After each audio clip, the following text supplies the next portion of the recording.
સોહન જેવા ઘણા લોકો છે જેઓ ઘર ખરીદવા માટે પ્રોપર્ટી પોર્ટલનો સહારો લે છે, કારણ કે અહીં થોડી ક્લિકમાં ઘણી પ્રોપર્ટી વિશે જાણી શકો છો. ઇચ્છિત ઘર શોધવાનું અનુકૂળ છે. જો કે ઘણી વખત બ્રોકર્સ એવી ટ્રીક અપનાવે છે જેનાથી તમને નુકસાન થઈ શકે છે. આવી સ્થિતિમાં તમારે ઓનલાઈન પ્રોપર્ટી સર્ચ કરતી વખતે કઈ સાવચેતી રાખવી જોઈએ, ચાલો જાણીએ.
રિયલ એસ્ટેટ પોર્ટલ તેમના પ્લેટફોર્મ પર ફ્લેટ, ઘર, દુકાન જેવી પ્રોપર્ટીનું લિસ્ટિંગ કરતી વખતે પ્રોપર્ટી અને એજન્ટનું વેરિફિકેશન કરે છે કે નહીં, તેમની વેરિફિકેશન પ્રક્રિયા શું છે, ચાલો આ વિશે અમારા અન્ય એક નિષ્ણાત પાસેથી જાણકારી મેળવીએ.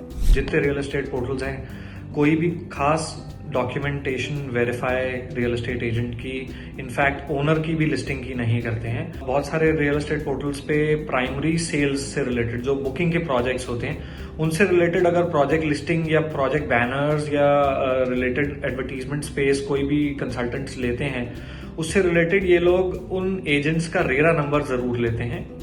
एंड अदरवाइज रीसेल के केस में या रेंटिंग के केस में कोई खास डॉक्यूमेंट्स नहीं मांगे या लिए जाते, जहां तक मेरी नॉलेज कंसर्न है. जहां तक रियल एस्टेट लिस्टिंग को वेरीफाई करने की बात है, मान लेते हैं जो प्रॉपर्टी लिस्ट हो रही है उसको वेरीफाई करने की बात है, वो एक फील्ड एग्जीक्यूटिव पोर्टल की तरफ से फिजिकली आके उसको वेरीफाई करते हैं.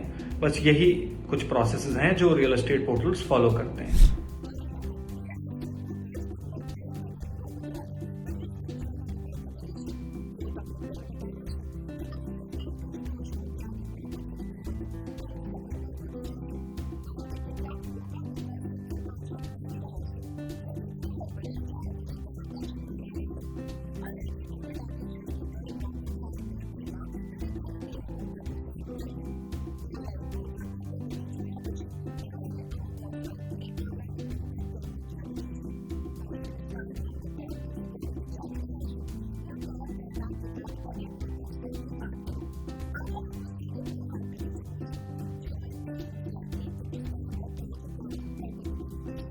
आइडली ऑनलाइन प्रॉपर्टी खरीदना रिकमेंडेबल नहीं है, क्योंकि उसके बहुत सारे कारण हैं.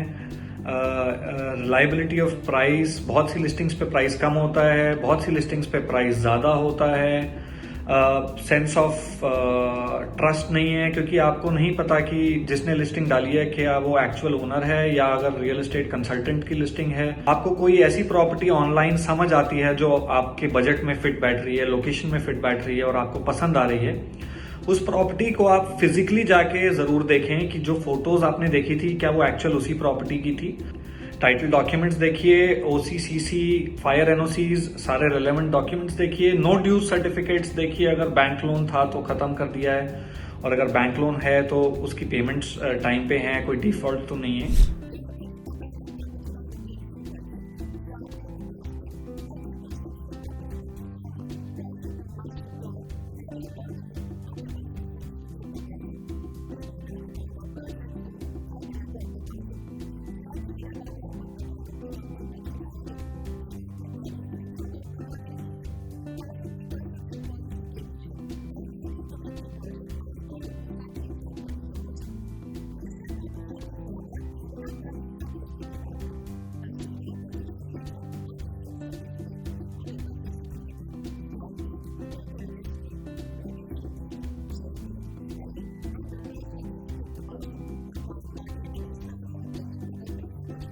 किसी ट्रांजैक्शन में रियल एस्टेट एजेंट से कोई पॉइंट ऑफ कॉन्फ्लिक्ट है, कोई डिविएशन है या कोई डिस्प्यूट है, तो डिपेंड करता है। अगर आप अंडर कंस्ट्रक्शन प्रॉपर्टी ले रहे हैं जो रेरा के स्कोप में आती है या रेरा के गाइडलाइंस में आती है, तो उस एजेंट की कंप्लेंट रेरा अथॉरिटी को करी जाएगी।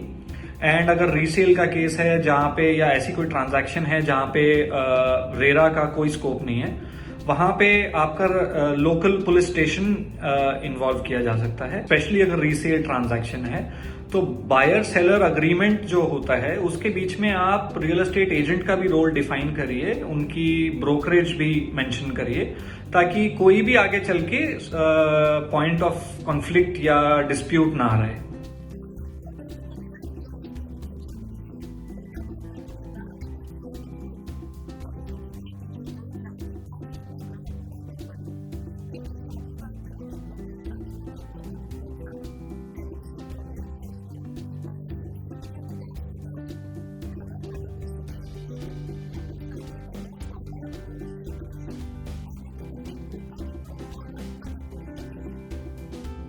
જો સુહાને ઘર ખરીદતા પહેલા થોડું હોમવર્ક કર્યું હોત તો આજે તેને ચિંતા કરવાનો વારો ના આવ્યો હોત।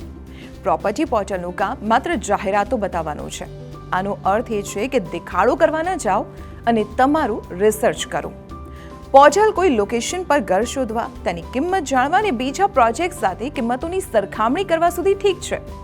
આગળનું કામ તમારે જાતે જ કરવાનું છે। પ્રોપર્ટી રિસર્ચ ના કરવાથી તમારા પૈસા ફસાઈ કે ડૂબી શકે છે। પોતાની મહેનતના પૈસા બચાવવા માટે ઓનલાઈન રિયલ એસ્ટેટ ડીલમાં ઓનલાઈન રિસર્ચ ખૂબ જ જરૂરી છે।